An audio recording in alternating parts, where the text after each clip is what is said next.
कभी 18वीं सदी के भारत का नक्शा अगर देखें, मतलब 1759 के आसपास का, तो एक रंग है जो लगभग पूरे उपमहाद्वीप पर छाया हुआ दिखता है, भगवा रंग। हाँ, और ये सोचना भी मतलब हैरान करता है कि दक्कन के एक छोटे से हिस्से से निकली एक शक्ति मुगलों जैसी ताकत को सीधी चुनौती देते हुए इतनी विशाल कैसे बन गई। तो आज हम इसी मराठा साम्राज्य की कहानी में एक गहरी डुबकी लगाने वाले हैं। समझने की कोशिश करेंगे कि ये साम्राज्य बना कैसे, कैसे ये अपनी बुलंदी पर पहुंचा, और फिर ताश के पत्तों की तरफ बिखर क्यों गया। बिल्कुल, हम छत्रपति शिवाजी महाराज की सोच से शुरू करेंगे, फिर पेशवाओं के दौर, मराठा सरदारों के आपसी रिश्ते और आखिर में अंग्रेजों से उनकी टक्कर तक हर पहलू को देखेंगे। बिल्कुल, और ये जानना जरूरी है कि ये सिर्फ लड़ाइयों और विस्तार की कहानी नहीं है।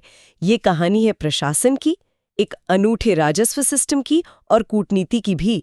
तो चलिए सिर्फ क्या हुआ नहीं बल्कि कैसे और क्यों हुआ इसे समझते हैं। ठीक है, तो चलिए इसे परत दर परत समझते हैं। शुरुआत करते हैं संस्थापक छत्रपति शिवाजी महाराज से। 17वीं सदी का दौर था, दिल्ली में मुगल थे, दक्कन में बीजापुर सल्तनत। ऐसे में शिवाजी महाराज ने हिंदवी स्वराज का सपना देखा। ये आइडिया था क्या असल में? स्वराज्य का मतलब सिर्फ एक और राज्य बनाना नहीं था, ये एक विचार था, एक आंदोलन। मकसद था एक ऐसा राज बनाना जो बाहरी ताकतों के दबदबे से आजाद हो, जहां अपनी संस्कृति हो, अपना शासन हो। उस दौर में तो ये बहुत ही क्रांतिकारी सोच रही होगी। बिल्कुल, और उन्होंने इसे हकीकत में बदलने के लिए दक्कन के भूगोल का, मतलब पहाड़ों और घाटियों का बेहतरीन इस्तेमाल किया। और 1674 में रायगढ़ में उनका राजाभिषेक, वो सिर्फ एक रस्म नहीं थी, वो एक बहुत बड़ा पॉलिटिकल स्टेटमेंट था। पॉलिटिकल स्टेटमेंट कैसे? छत्रपति की उपाधि लेकर उन्होंने खुद को मुगल बादशाह और दूसरे सुल्तानों के बराबर खड़ा कर दिया। ये एक ऐलान था कि दक्कन में अब एक नई संप्रभु शक्ति का उदय हो चुका है। लेकिन सिर्फ उपाधि से तो काम नहीं चलता, इसके पीछे एक जबरदस्त मिलिट्री पावर भी रही होगी। उनकी गनीमी कावा रणनीति के बारे में हमने बहुत सुना है। हाँ, गनीमी कावा या गुरिल्ला युद्ध ही उनकी सबसे बड़ी ताकत थी। सोचिए, बड़ी बड़ी सेनाएं खुले मैदान में लड़ने की आदी थीं, और शिवाजी की सेना वो पहाड़ों में छिपके अचानक हमला करती और बिजली की तेजी से गायब हो जाती। इससे तो बड़ी से बड़ी सेना भी परेशान हो जाती होगी। हो जाती थी। इसका सबसे अच्छा उदाहरण है 1659 का प्रतापगढ़ का युद्ध। बीजापुर का वो विशालकाय सेनापति अफजल खां उन्हें पकड़ने आया था, और शिवाजी ने अपनी सूझबूझ से उसे ही खत्म कर दिया। ये तो हुई सैन्य रणनीति, लेकिन उनका प्रशासन का मॉडल भी तो था, अष्टप्रधान परिषद, और वो टैक्स वसूलने का सिस्टम, चौथ और सरदेशमुखी। ये क्या चीज थी? सुनने में तो ये थोड़ा मतलब प्रोटेक्शन मनी जैसा लगता है। न्याय सब कुछ। अच्छा, ये दिखाता है कि वो सिर्फ एक योद्धा नहीं, एक दूरदर्शी शासक थे। और जहां तक चौथ की बात है, तो वो 25% टैक्स उन इलाकों से वसूला जाता था जो सीधे मराठा राज में नहीं थे, लेकिन मराठा हमले से बचना चाहते थे। तो एक तरह की सुरक्षा की गारंटी। हाँ, और सरदेशमुखी एक 10% का अतिरिक्त टैक्स था, इस आधार पर कि शिवाजी उस पूरे इलाके के सबसे बड़े देशमुख यानी मुखिया हैं। इस सिस्टम ने मराठा खजाने को बहुत मजबूती दी। और उनकी जिंदगी का एक किस्सा तो आज भी सबको हैरान करता है। 1666 में आगरा में औरंगजेब की कैद से फरार होना, ये सिर्फ एक बहादुरी का कारनामा नहीं था, है ना? नहीं, बिल्कुल नहीं। इसका राजनीतिक असर बहुत गहरा हुआ। सोचिए, मुगल बादशाह की नाक के नीचे से सबसे सुरक्षित कैद से निकल जाना। इस एक घटना ने औरंगजेब को हिला कर रख दिया, और पूरे देश में शिवाजी की धाक जम गई। लोगों को लगा होगा कि ये कोई साधारण इंसान नहीं है। बिल्कुल, इसने मराठा सैनिकों का मनोबल आसमान पर पहुंचा दिया। ये दिमागी चतुराई की एक मिसाल थी। शिवाजी महाराज के बाद क्या वो मोमेंटम बना रहा? क्योंकि अक्सर महान नेताओं के बाद एक खालीपन सा आ जाता है। बिल्कुल, और यहाँ भी ऐसा ही हुआ। दौर बहुत मुश्किल था। उनके बेटे संभाजी महाराज बहुत बहादुर थे। उन्होंने 9 साल तक औरंगजेब को दक्कन में उलझाए रखा, लेकिन 1689 में उन्हें धोखे से पकड़ लिया गया और बड़ी बेरहमी से मार दिया गया। इसके बाद उनके भाई राजाराम को महाराष्ट्र छोड़कर दक्षिण में तमिलनाडु के गिंगी किले में पनाह लेनी पड़ी, और वहां से उन्होंने लड़ाई जारी रखी। और फिर उनकी मृत्यु के बाद तो रानी ताराबाई ने कमान संभाली थी। हाँ, राजाराम की विधवा ताराबाई, उन्होंने मुगलों को वो टक्कर दी कि कुछ इतिहासकार कहते हैं कि औरंगजेब की कब्र दक्कन में मराठों ने ही खोदी थी। यानी संघर्ष तो जारी रहा। तो फिर ये पेशवा युग कैसे शुरू हुआ? मतलब सत्ता छत्रपति के हाथ से प्रधानमंत्री के हाथ में कैसे चली गई? और यहीं पर मुगलों ने एक चाल चली जिसने सब कुछ बदल दिया।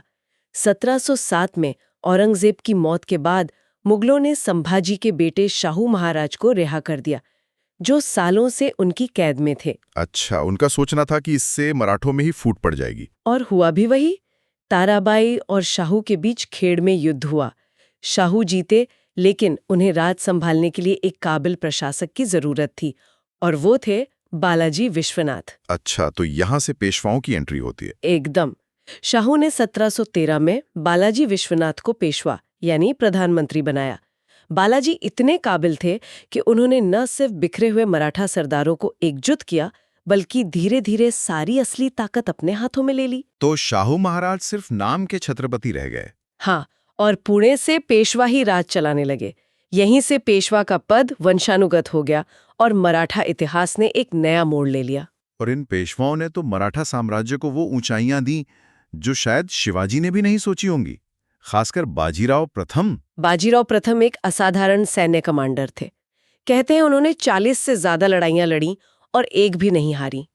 उनकी बिजली की रफ्तार से चलने वाली घुड़सवार सेना का कोई तोड़ नहीं था। उन्होंने ही साम्राज्य को उत्तर भारत तक फैलाया था, है ना? हाँ, उन्होंने ही मराठा साम्राज्य को दक्कन से निकालकर दिल्ली के दरवाजे तक पहुंचा दिया। पालखेड़ की लड़ाई में उन्होंने हैदराबाद के निजाम को ऐसी मात दी कि वो यादगार बन गई। उनकी सोच थी हिंदू पद पादशाही। बाजीराव प्रथम के बाद उनके बेटे बालाजी बाजीराव यानी नाना साहेब पेशवा बने। उनके समय में तो साम्राज्य अपने चरम पर था, सांगोला की संधि हुई। लेकिन उनके ही समय में पानीपत की तीसरी लड़ाई भी हुई 1761 में। और वो मराठों के लिए एक कयामत जैसी थी। बिल्कुल। अहमद शाह अब्दाली के हाथों मिली उस हार में मराठों ने अपने सबसे बड़े योद्धा, अपने सबसे काबिल नेता और एक पूरी पीढ़ी के सैनिकों को खो दिया। उस हार का सदमा इतना गहरा था कि बालाजी बाजीराव भी उससे उबर नहीं पाए। तो एक पल के लिए लगा होगा कि सब खत्म हो गया। हाँ, लगा था, लेकिन ऐसा हुआ नहीं। और यहाँ एक बात और समझनी है। इस दौर तक मराठा साम्राज्य का जो ढांचा था वो भी बदल गया था। वो एक केंद्रीय राज नहीं रहा था। हाँ, वो एक कॉन्फेडरेसी यानी एक संघ बन गया था। ये क्या था?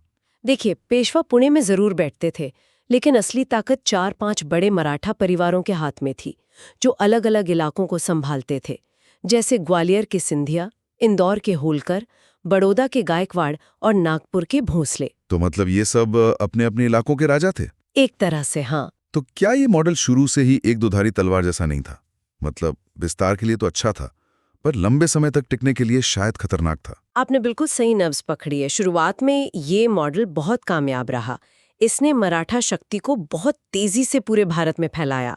महादजी सिंधिया जैसे सरदारों ने तो पानीपत की हार के बाद दिल्ली तक फिर से मराठा दबदबा कायम कर दिया था। लेकिन बाद में यही कमजोरी बन गया। हाँ, आगे चलकर यही मॉडल कमजोरी बन गया। इन सरदारों में आपस में ही होड़ लगने लगी। इनकी अपनी अपनी महत्वाकांक्षाएं थीं और ये अक्सर पेशवा के खिलाफ भी चले जाते थे। और इंदौर की अहिल्याबाई होलकर का जिक्र किए बिना तो ये कहानी अधूरी है। बिल्कुल। अहिल्याबाई होलकर एक मिसाल थीं। उन्होंने लगभग 30 साल तक राज किया। जब उनके पति और ससुर की मृत्यु हो गई तो उन्होंने खुद बागडोर संभाली। उन्हें द फिलोसोफर क्वीन भी कहा गया है। हाँ, एक ब्रिटिश इतिहासकार जॉन कीज ने कहा था, और वो थीं भी। उन्होंने सिर्फ अपने राज्य में ही नहीं बल्कि पूरे भारत में घाट बनवाए, कुएं खुदवाए और टूटे हुए मंदिरों का पुनर्निर्माण करवाया। काशी विश्वनाथ से लेकर सोमनाथ तक उनके काम के निशान आज भी हैं। तो एक तरफ माधवराव प्रथम जैसे पेशवा थे जो साम्राज्य को फिर से खड़ा कर रहे थे, और दूसरी तरफ अहिल्याबाई जैसी शासक।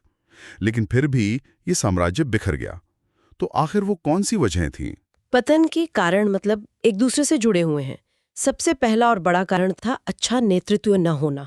माधवराव प्रथम की 1772 में बहुत जल्दी मृत्यु हो गई। वो आखिरी महान पेशवा थे। और उनके बाद जो आए वो कमजोर थे? बहुत कमजोर और अदूरदर्शी साबित हुए, जैसे बाजीराव द्वितीय। और वो सरदारों की आपसी दुश्मनी? हाँ, वो दूसरी सबसे बड़ी वजह बनी।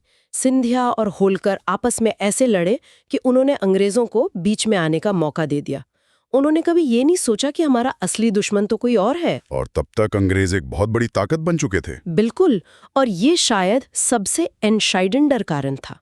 मराठे अपनी पारंपरिक घुड़सवार सेना पर ही निर्भर रहे, जबकि अंग्रेजों के पास बेहतर तोपें, अनुशासित पैदल सेना और मॉडर्न ट्रेनिंग थी। उनकी कूटनीति भी तो थी, फूट डालो और राज करो। उसमें वो माहिर थे।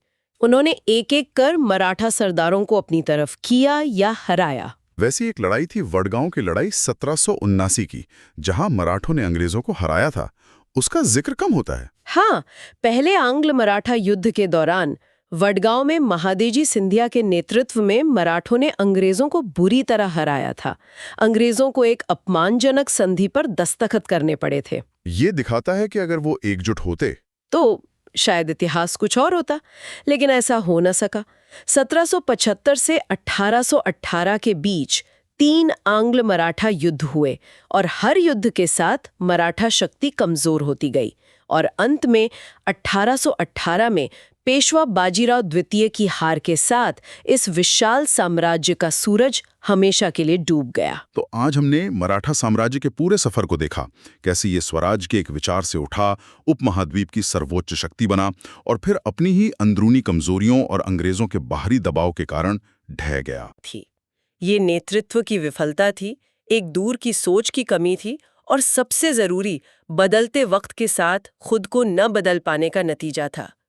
वो एक संघ के रूप में फैले जरूर, लेकिन एक राष्ट्र के रूप में कभी एकजुट नहीं हो पाए। वो दो धारी तलवार जो उनकी ताकत थी, आखिरकार उसी ने उन्हें काट दिया। बिल्कुल। और जाते जाते सुनने वालों के लिए एक सवाल छोड़ जाते हैं। ये सोचने वाली बात है कि अगर 1761 में पानीपत की लड़ाई का नतीजा कुछ और होता, या बाद में मराठा सरदारों ने अपनी आपसी रंजिश भुलाकर अंग्रेजों के खिलाफ मिलकर लड़ने का फैसला किया होता, तो क्या आज भारत का नक्शा और इतिहास कुछ और होता?